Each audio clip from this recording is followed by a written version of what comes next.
وہ آپ کو جانتا ہے. عام لوگ آپ کے نام سے واقف ہیں لیکن وہ یہ نہیں جانتے کہ حبیب النبی صاحب کہاں پیدا ہوئے, کہاں پلے بڑے, ان کا تعلق کس علاقے سے ہے. ذرا اپنا مختصر تعارف کیجیے گا. میرا جی جو تعلق ہے وہ تو خیبر پختونخوا کا جو خوبصورت علاقہ ہے سوات جی جی گوارا سے, وہاں سے میرا تعلق ہے. جی جی سر.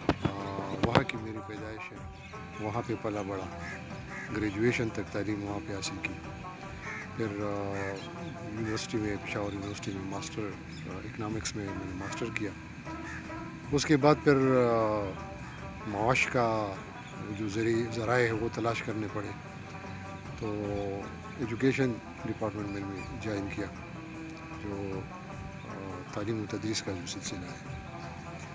اس کے بعد جو ہے نا پھر یہ ریڈیو پاکستان میں جابز آئی پروگرام پروڈیوسرس کی.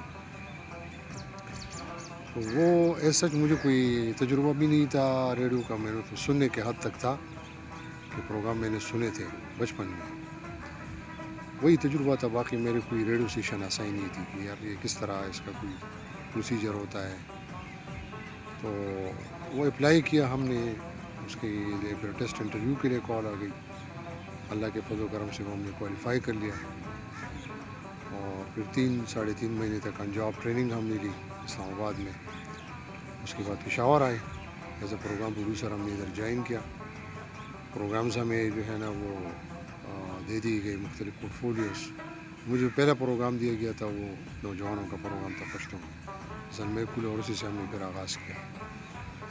آپ بھی تھے اور اس وقت آپ خیر سینئر میں سے شمار ہوتے ہیں, کیونکہ آپ سے بھی ہم نے کافی سیکھا ہے نا. کیونکہ مجھے تو ریڈیو کا کوئی اندازہ نہیں تھا نا کہ کیا کرنا ہے کیا نہیں کرنا پروگرامنگ کا. بہرحال آبزرویشن کر کے, مشاہدات کر کے, سینئرس کو دیکھ کر, جونیئرس کو دیکھ کر, جو نئے نئے لوگ آتے تھے ان سے, ہم ڈرامہ آرٹسٹوں سے ہم نے سیکھا, کمپیئر سے ہم نے سیکھا. لیکن یہ تھا کہ بس سیکھنا ہے, ادھر رہنا ہے تو سیکھنا ہے. تو سلسلہ چل نکلا, اور آج ماشاء اللہ پروگرام مینیجر کی پوسٹ تک پہنچ گئے ہیں, اور 19 سال ہو گئے براڈ کاسٹنگ میں. ماشاء اللہ سر. قصہ مختصر یہی بات بیتی تھی. سر ایک بیک گراؤنڈ آپ کا ماشاء اللہ, ایک تو فیملی سارے پڑھے لکھوں کی, سارے ایجوکیشن ڈپارٹمنٹ میں, اور آپ خود بھی ایجوکیشن ڈپارٹمنٹ میں سرو کرتے رہے ہیں. جب آپ نے radio Pakistan as a producer join کیا, اس کے بعد بھی آپ کو آفرز مختلف شعبوں میں آتے رہے, چونکہ آپ نے اکنامکس پڑھی ہوئی ہے, معاشرت دان ہیں آپ ماشاء اللہ, اور بڑے وہ تکڑے انداز میں آپ نے اپنا ڈگری کیا ہوا ہے. ریڈیو کے ساتھ آپ وابستہ ہی رہے, حالانکہ آپ مختلف جگہوں پہ جابس بھی آفر ہوتے رہے. نہ بیک گراؤنڈ ریڈیو کا تھا, وہ کیا چیز ہے سر جس نے آپ کو یہاں انٹیکٹ رکھا ریڈیو کے ساتھ؟ وہ بنیادی طور پر جو چیز تھی نا کہ اکثر دیگر ریڈیو کے جاب میں اور باہر جو دیگر جابز ہوتے ہیں اس میں فرق یہ ہوتا ہے کہ جو باہر کا جو بندہ ہوتا ہے تو وہ ادھر ریڈیو یا ٹی وی ہو اس کے لیے وہ ترستا ہے کہ یار میں جاؤں ادھر یہ ریڈیو کے پروگرام میں دیکھوں, اور ریڈیو میں جو فنکشنز ہوتے ہیں, میوزک فنکشن ہوتے ہیں یا خاص مواقع پہ جو پروگرامز ہوتے ہیں اس کو میں دیکھوں اور انجوائے کروں, آرٹسٹوں سے ملاقات کروں, سنگر سے ملاقات کروں. تو یہ لوگوں میں ایک کریز ہوتا ہے. تو ریڈیو میں جاب جو ہے نا ایک قسم سے ایک 2 فائدے تھے, نوکری بھی اور یہ انجوائمنٹ بھی. تو ہم نے بھرپور طریقے سے جو ہے ہم نے یہ ریڈیو کی نوکری کو انجوائے کیا. نوکری تو خیر ہم اس کو نہیں کہیں گے کیونکہ ایک مشن ہے. مشن یہ ہے کہ یہ ایک قسم کا ریڈیو جو نشریات ہے وہ تو پبلک سروس میں آتی ہے نا. اور خاص کر جو ڈیزاسٹرس کے دن ہوتے ہیں, کوئی خدا نخواستہ ملک پہ آفات آ جاتی ہے, تو پھر اس میں ریڈیو کا کردار بہت زیادہ سامنے آ جاتا ہے, بہت اہم ہوتا ہے. تو ان مواقع بھی ہم نے لوگوں کی دعائیں لی ہیں. تو اس وجہ سے دوسرے جو جابس ہے اور اس میں بنیادی فرق یہ ہے, وہ پشتو میں کہتے ہیں نا ہم خرما ہم ثواب. تو یہی معاملہ تھا کہ میں نے جو ہے نا اس جاب کو پریفر کیا, اور زندگی کی مختلف شعبوں سے جتنی بھی وابستہ لوگ ہوتے ہیں ان کے ساتھ آپ کا انٹریکشن ہوتا ہے. پروفیسر کے ساتھ آپ کا انٹریکشن ہوتا ہے, ڈاکٹر کے ساتھ ہوتا ہے, لائر کے ساتھ ہوتا ہے, انٹلیکچوئل کے ساتھ آپ کے ایک رابطہ بن جاتا ہے. اور جو معاشرے کی جو کریم, سوسائٹی کی جو کریم لوگ ہوتے ہیں جس کو ہم اوپینین میکر کہتے ہیں, ان کے ساتھ آپ کا انٹریکشن ہوتا ہے, ان سے بھی آپ سیکھتے ہیں. تو ریڈیو نے ہمیں بہت کچھ سکھایا اور عزت دی. نام دیا، شہرت دی، اور یہ سب کچھ اس ذات کی توفیق ہے، اللہ تعالیٰ کی۔ سر اس میں کوئی شک نہیں ہے، چونکہ آپ کا ٹیلنٹ رہا ہوں، آپ میرے پروڈیوسر رہے ہیں، پھر میں آپ کا کولیگ رہا ہوں، اب آپ چونکہ میرے امیجیٹ باس بھی ہیں، آپ کے زیر سرپرستی بہت سی چیزیں مجھے بھی سیکھنے کو ملے، سکھانے کا ایک وہ جو آپ کا وہ ہے نا اندر سے ایک کہ آپ چاہتے ہیں کہ میں سکھاؤں کسی کو، اور آج کل کے دور میں وہ بہت کم ملتا ہے۔ ہماری خوش قسمتی کہ ہم آپ کے زیر سایہ رہے۔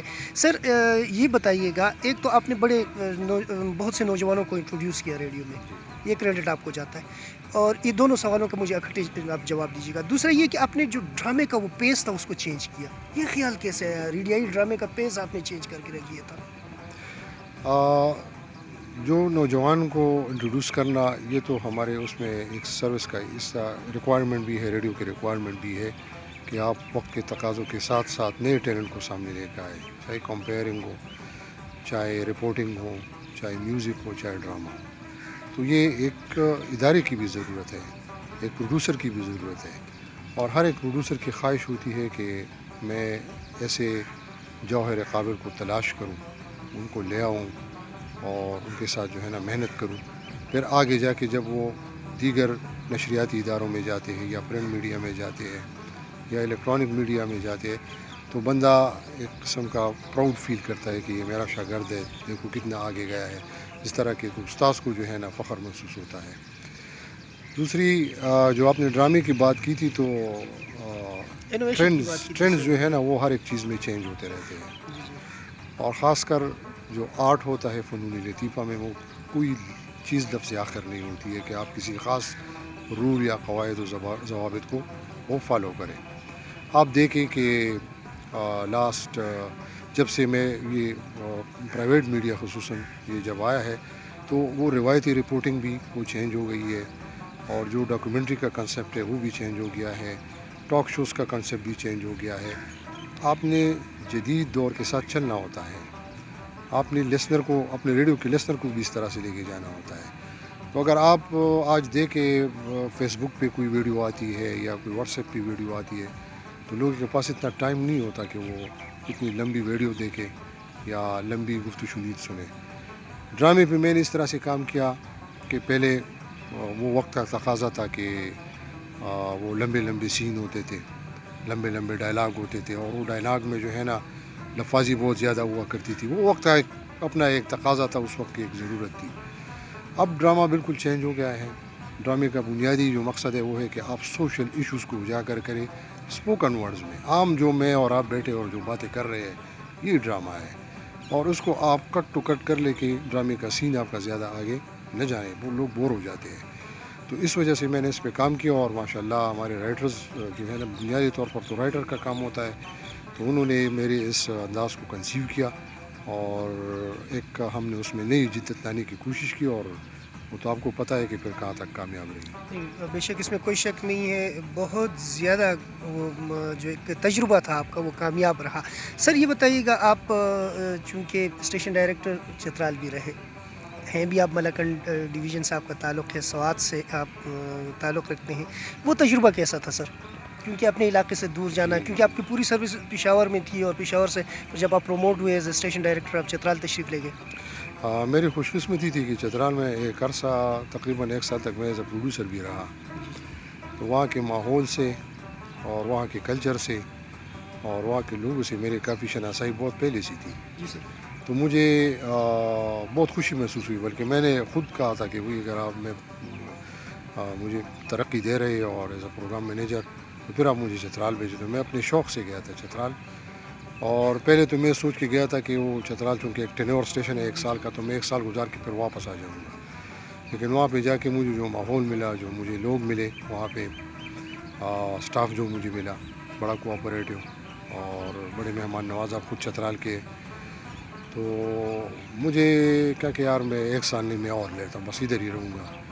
تو وہ کیا کہتے ہیں کہ پلک جھپکنے میں میں نے وہاں پہ 3.5 سال گزار دیے، اور جب آ رہا تھا تو یقین مانو کہ وہاں پہ بھی جو اسٹاف تھا وہ کافی وہ کہہ رہے تھے کہ ہم آپ کو بہت مس کریں گے، لیکن جو میں نے چترال میں 3.5 سال کا عرصہ گزارا، یہ میرے کیریئر کا ایک بہترین اثاثہ میں اس کو سمجھوں گا، کیونکہ جس طرح میں نے آپ کو مثال دی نا کہ باہر کے لوگ یہ ریڈیو اور ٹی وی کی جاب کے لیے وہ ترستے ہیں کہ بھئی یار ہم اس میں جائیں انجوائے کریں، اس طرح چترال کے لیے بھی لوگ ترستے ہیں کہ ہم جائیں اور وہاں کے وزٹ کریں، چکر لگائیں، کیونکہ چترال ایک ڈیفرنٹ کلچر، ایک خوبصورت علاقہ، ہر لحاظ سے جو ہے نا وہ ایک میں کہوں گا کہ ایک انرچ علاقہ ہے، لوگ بہت زیادہ وہاں کے پرامن لوگ ہیں۔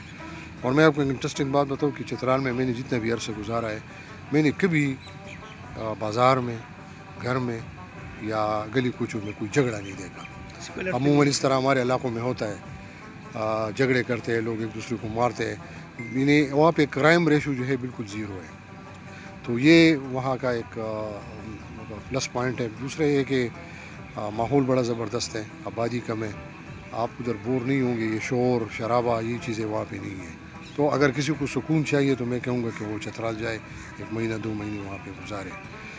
اور وہاں پہ میں نے بہت سی جگہوں کو گیا بھی، بہت سے علاقوں کا وزٹ کیا، لیکن جو سب سے خوبصورت علاقہ جو مجھے لگا وہ برینس کا علاقہ مجھے لگا، جس کو عنایت اللہ فیضی صاحب جن کا گاؤں ہے بونی اور برینس، جو شندور کے بارڈر پہ آتا ہے۔ جی وہ لسپور برینس میرے خیال سے ادھر آتا ہے، نیچے لسپور مجھے بہت خوبصورت لگا، بہت خوبصورت علاقہ تھا۔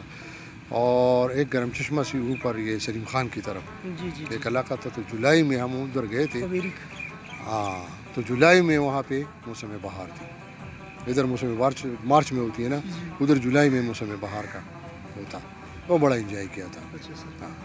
اچھا سر، یہ بتائیے گا، چونکہ آپ ہمارے لیے رول ماڈل ہیں، ہمارے جیسے جتنے اور یوتھ اس وقت آپ کو ہمارے چینل کے ذریعے دیکھ رہے ہیں، ان کے لیے آپ کے نام سے سب شناسا ہیں، ماشاءاللہ آپ ایک ایسے عہدے پہ ہیں جہاں پہ آپ فادری فگر ہیں یوتھ کے لیے۔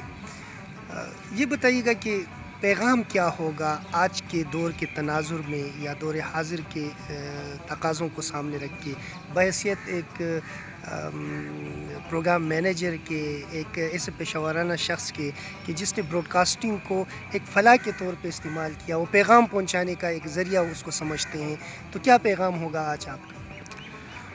زندگی کا ہر ایک جو شعبہ ہونا اور ہر ایک فرد کے لیے میرا یہ پیغام ہے کہ زندگی میں اسٹریٹ فارورڈ رہے، اپنے جذبے کے ساتھ، اپنے مشن کے ساتھ سنسیئر رہے۔ سنسیئرٹی اللہ تعالیٰ کو بھی پسند ہے، وہ اگر عبادات میں ہو تو آپ کی عبادات قبول ہوتی ہے، عام میل جول میں لوگوں کے ساتھ تو وہ آپ کی جو ہے نا ایک شخصیت میں نکھار پیدا کرتی ہے۔ براڈ کاسٹنگ میں جو بھی بندہ آتا ہے وہ اپنے مشن اور اپنے اس سروس کے ساتھ سنسیئر رہے، اور اس کو ایک مقصد کے طور پر کہ میں لوگوں کے لیے کچھ کروں، کچھ ڈیلیور کروں میرے پروگرام سے، اور جو بھی میرا پیشہ ہے اس سے لوگوں کو فائدہ پہنچے، لوگ اس سے سیکھے، کچھ اس سے پیغام حاصل کریں۔ تو محنت اور اسٹریٹ فارورڈنس اور سنسیئرٹی، یہ 3 بیسک چیزیں جو آپ کی زندگی میں جو ہے نا بہت کام آتی ہیں۔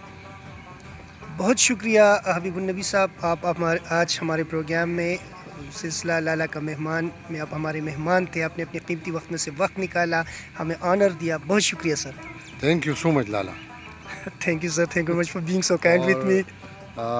صابر کا بھی بہت شکریہ۔ جی بالکل، صابر جان جی ہمارے پروڈیوسر ہیں اس سلسلے کے۔